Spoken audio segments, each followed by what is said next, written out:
Friends, आज मैं आपको एक सच्ची घटना से प्रेरित कहानी सुनाने जा रहा हूँ। ये कहानी एक लड़के की है जिसे किसी कारण से एक दिन देर रात तक लाइब्रेरी में रुकना पड़ा था और उसके साथ जो कुछ भी हुआ वह काफ़ी भयानक था।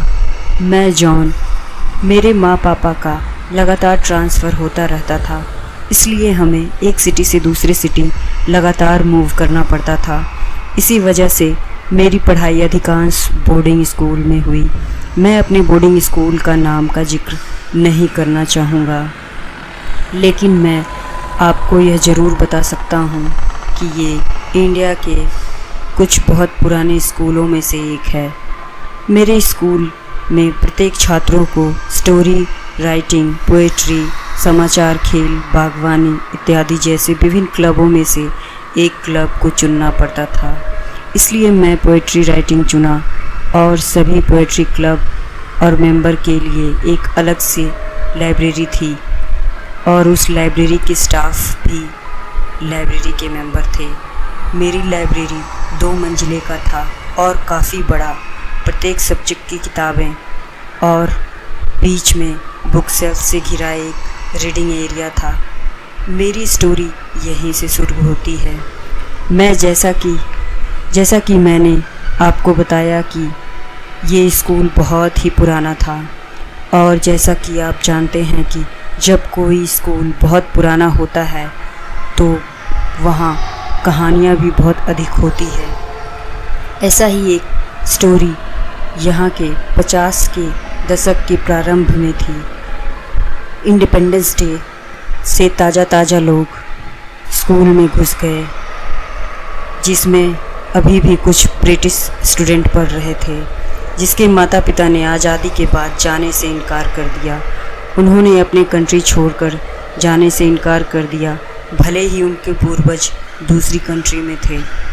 इसलिए इन बच्चों को लाइब्रेरी में पहुंचा दिया गया और भीड़ ने उन बच्चों से भरी उस लाइब्रेरी को जला दिया और सभी बच्चे मारे गए। लाइब्रेरी को रीबिल्ड किया गया था। सालों से छोटी लाइब्रेरी अच्छी देखरेख के कारण बड़ी लाइब्रेरी में तब्दील हो गई थी।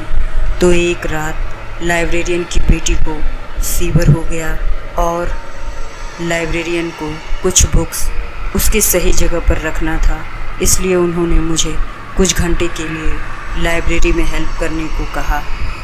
यह शनिवार का दिन था और हम बोर्डिंग स्कूल के स्टूडेंट की लाइफ बोरिंग होती थी और हमारे पास वीकेंड पर करने को कुछ नहीं होता था। तो मैंने लाइब्रेरियन की मदद करने का फ़ैसला किया।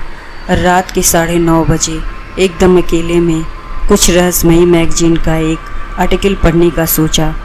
यह आर्टिकल एक ऐसे ग्रह के बारे में था जहां मनुष्य से भी ज़्यादा आकर्षित लोग रहते हैं और जहां स्वर्ग जैसी अनुभूति होती है और हम उसमें खो जाते हैं। हमें पता ही नहीं चलता है कि हम कहाँ हैं। तो मेरा वीकेंड कुछ इस तरह का था।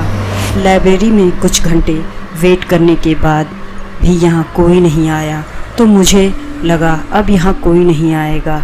इसलिए मैंने लाइब्रेरी को बंद करने और अपने कमरे में वापस जाने का फ़ैसला किया। जैसे ही मैंने लाइब्रेरी के मेन गेट के पास पहुंचा, तो मैंने लिटरेचर बुक सेल्स की तरफ से किसी की चलने की आवाज़ सुनी। मैंने इसे चेक करने का फ़ैसला किया। पहले मैंने आवाज़ लगाई, इज़ एनीवन हियर? लेकिन कोई जवाब नहीं आया और ये पक्का श्योर करने के लिए कि अंदर कोई है तो नहीं, मैं अंदर गया क्योंकि लाइब्रेरी की इस सेक्शन में लाइटिंग इतनी अच्छी नहीं थी और अभी रात के लगभग 12 बज रहे थे। इसलिए मैंने लाइब्रेरियन का टॉर्च ले लिया और वहाँ देखने चला गया। पहले 2 रूम में कोई भी नहीं था, इसलिए मैं 3rd रूम में चला गया। मैंने पहले से इसे खाली होने की उम्मीद कर रखा था, लेकिन यह श्योर करने के लिए कि मैंने इसे चेक किया, तभी मैंने वहाँ एक न्यू लड़का देखा। हाइट में मुझसे थोड़ा छोटा था। वह क्लब के मेंबर वाला रंग का टी-शर्ट पहने हुए था।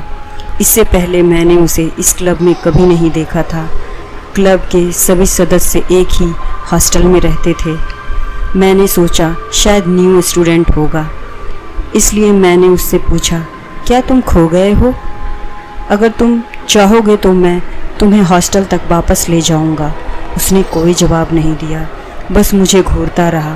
किसी कारण से वह मुझसे डरा हुआ था, यहाँ तक कि उसका चेहरा लाल हो गया था, या शायद उसके चेहरे का कलर कॉम्प्लेक्शन ही यही था। उसका चेहरा अजीब सा पिलपिला सा था हो चुका था।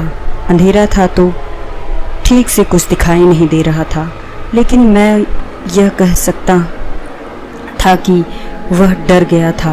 मैंने आगे बढ़ने की कोशिश की, लेकिन अचानक मुझे ऐसा फील हुआ कि उस जर्सी को मैंने पहले कहीं देखा था। मैंने उसे नॉर्मल करने के लिए उसका नाम पूछा, लेकिन उसने उसका भी कोई जवाब नहीं दिया। मैंने उसे अपने साथ वापस हॉस्टल चलने को कहा, लेकिन वह सिर्फ मुझे ही देख रहा था और आखिर में मैं उससे सिर्फ 1 फीट की दूरी पर था तो वह ज़ोर से चिल्लाया। उसे चिल्लाते हुए मेरी नज़र उसके फेस पर पड़ गई। मैंने टॉर्च की लाइट उसके फेस की तरफ किया।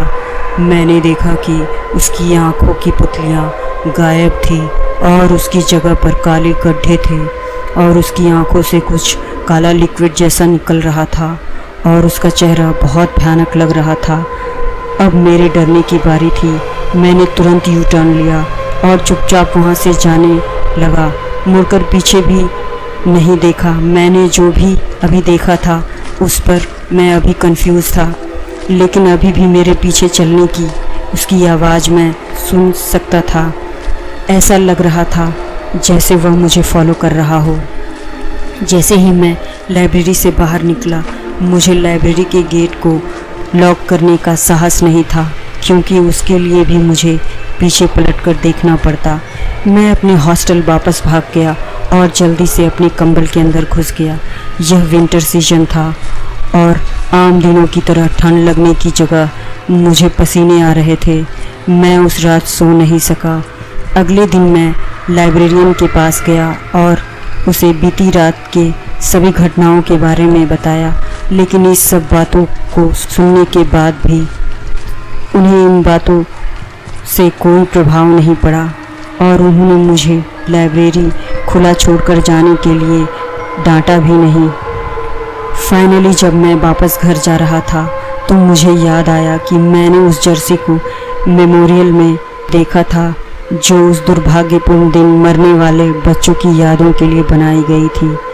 यह घटना आज भी मुझे डिस्टर्ब करती है। दोस्तों, अगर मेरी ये कहानी आपको पसंद आई हो तो प्लीज़ इसे लाइक करें, और अगर ऐसे ही इंटरेस्टिंग वीडियो देखना चाहते हैं तो प्लीज़ इसे सब्सक्राइब भी करें। धन्यवाद।